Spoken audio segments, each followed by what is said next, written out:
வணக்கம்.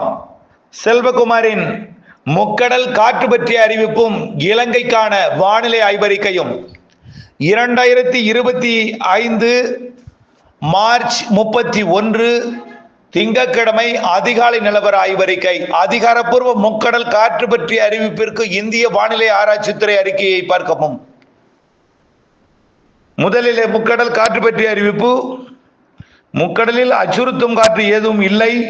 ஆனால் உயரடுத்த காற்று குடைபோல் கடற்பரப்பிற்கு மேல் இறங்கி தமிழ்நாட்டின் தரையேறும் பொழுது தரையேறுகிற காரணத்தினாலே உயரடுத்த காற்று தெற்கு தென்கிழக்கு திசையில் இருந்து வடக்கு வடமேற்கு திசை நோக்கி தமிழ்நாட்டில் தரையேறுகிற காரணத்தினாலே எடை குறைந்த படகுகளுக்கு சவாலை கொடுக்கும் சற்று அச்சுறுத்தும் காற்று ராமேஸ்வரம் மற்றும் ராமநாதபுரம் மாவட்ட கடலோர பகுதிகளில், புதுக்கோட்டை மாவட்ட கடலோர பகுதிகளில் கட்டுமரம் பாய்மர பகுதி படகுகளுக்கு மட்டும் லேசாக இருக்கும்.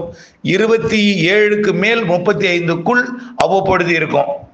வேறெங்கும் பெரிய அச்சுறுத்தல் காற்று ஏதும் இன்றைக்கு இல்லை.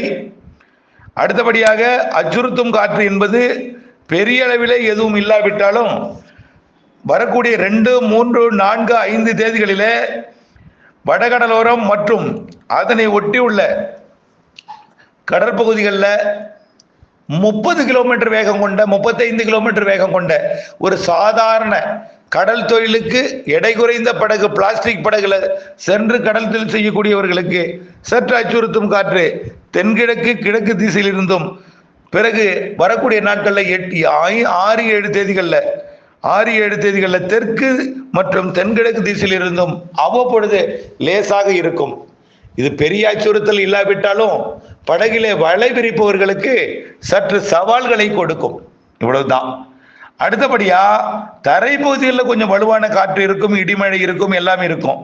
கடலுக்குள்ள பெரிய அளவில் இப்பொழுதைக்கு காற்று இல்லை. இருந்த போதிலும் வரக்கூடிய 8ஆம் தேதி வாக்கில் கிழக்கு திசையில் இருந்து மேற்கு திசை நோக்கி கடற்கரையில் வீசக்கூடிய குறைந்தழுத்த தாழ்வு நிலை சுழன்று வரக்கூடிய காற்று வடகடலோரம் மற்றும் தெற்காந்திர பகுதியில் 45 கிலோமீட்டர் வேகம் கொண்ட காற்று அவ்வப்பொழுது இருக்கும். எடை குறைந்த படகு மட்டுமல்லாமல் விசைப்படகுகளுக்கும் அச்சுறுத்தும் காற்றாக அது அமையும். தமிழ்நாட்டின் வடகடலோரம் மற்றும் தெற்காந்திர பகுதி, அதாவது டெல்டா மாவட்டங்கள் முதல் வடகடலோரம் மற்றும் தெற்காந்திராவிலே கிழக்கு திசையிலிருந்து மேற்கு திசை நோக்கி, தென்கிழக்கு திசையிலிருந்து வடமேற்கு திசை நோக்கி தமிழ்நாட்டின் தரை பகுதியை நோக்கி 8-9 தேதிகளில் ஒரு அச்சுறுத்தும் காற்று 40-45 கிலோமீட்டர் வேகத்தில் இருக்கும்.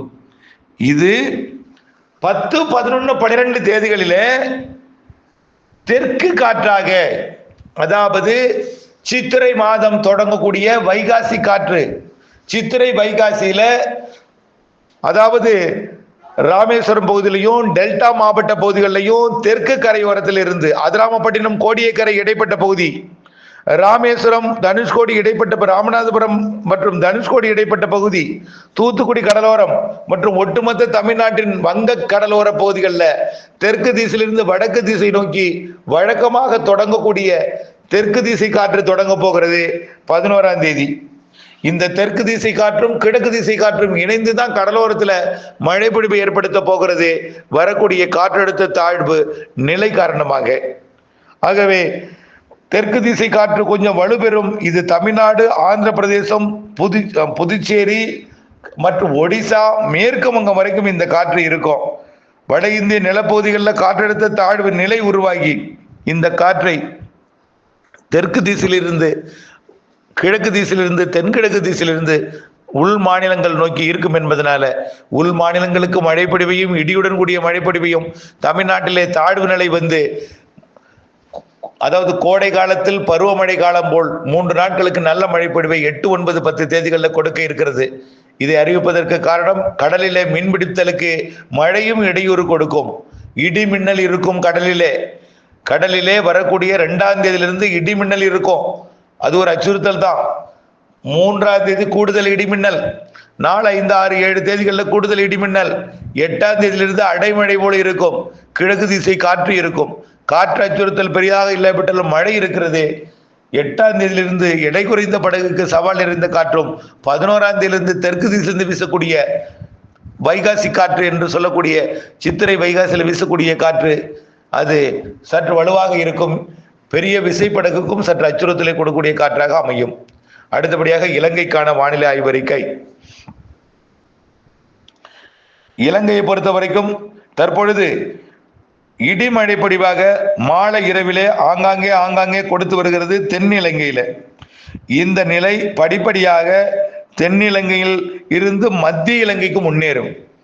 இன்றைக்கு 31ஆம் தேதி தென்னிலங்கையில தொடங்கும் மழை தென் மேற்கு பகுதியிலையும் மேற்கு பகுதியிலையும் மழைப்பொழிவை கொடுக்கும். 31ஆம் தேதி 1ஆம் தேதி அதேபோல் தென் இலங்கையிலிருந்து சற்று முன்னேறி இலங்கையோட தெற்கு முக்கால் பகுதிக்கு நல்ல ஒரு மழைப்பொழிவை கொடுக்கும்.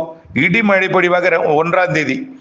2ஆம் தேதி பரவலாக போகிறது, ஒட்டுமொத்த இலங்கைக்கும் இடிமழை. 2ஆம் தேதி நாம் எதிர்பார்த்த டெல்டா மாவட்டங்கள் மற்றும் தென் மாவட்டங்களுக்கு மாலை இரவிலே எதிர்பார்த்திருக்கிறோம் இடிமழை.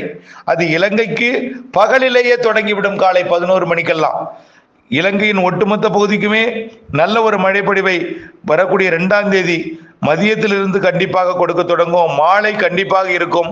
வடக்கு கிழக்கு மாகாணங்களுக்கெல்லாம் 2ஆம் தேதி இரவு நல்ல மழைப்பொழிவு இருக்கு. 2ஆம் தேதி மதியத்துக்கு மேல மாலை இரவு நள்ளிரவுலாம். 3ஆம் தேதி அதிகாலையும் நல்ல மழைப்பொழிவை கொடுக்க போகிறது. இப்படி தினசரி மழை தாங்க இலங்கைக்கு. இனிமேல் தினசரி மழை தான். 8ஆம் தேதி கனமழை காத்திருக்கிறது. 8, 9 இலங்கைக்கு. இலங்கை மட்டுமல்ல தமிழ்நாட்டிற்கும், தமிழ்நாடு மட்டுமல்ல தென் மாநிலங்களுக்கு.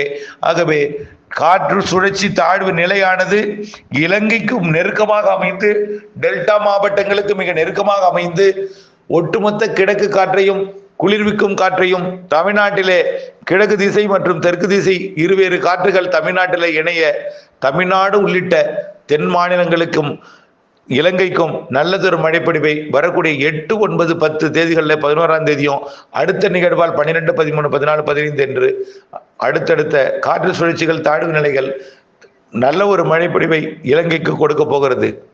இது நாம் நீண்டகால அறிக்கையிலே வழங்கி இருக்கிறோம். தொடர்ந்து கோடை மழை வலுவாக இருக்கும் என்று சொல்லியிருக்கிறோம். கோடையில் ஒரு மழைக்காலம் என்று சொல்லியிருக்கிறோம். கோடையில நிகழ்வுகள் இருக்கு, சராசரி கூடுதல் மழை இருக்கிறது என்று சொல்லி இருக்கிறோம். அது அப்படியே நடக்க போகிறது, நிகழப் போகிறது என்பதை புரிந்து கொண்டு வானிலை அப்டேட்ஸுடன் இணைந்திருந்து அறுவடை மற்றும் விதைப்பு பல்வேறு பணிகள், மழையை எதிர்நோக்கியிருக்கூடிய மழை இல்லாத நாட்களில் செய்யக்கூடிய பணி எல்லாவற்றிற்குமே வானிலை அப்டேட்ஸுடன் இணைந்திருந்து திட்டமிட்ட பணி செய்து லாபம் அடைந்திடுங்கள். நம்முடைய வானிலை அறிக்கையை இலங்கையின் பிற மக்களுக்கும் எடுத்துச் செல்லுங்கள். அவர்களும் பயன்பெற்று லாபம் அடையட்டும். இணைந்தே இருங்கள். நன்றி.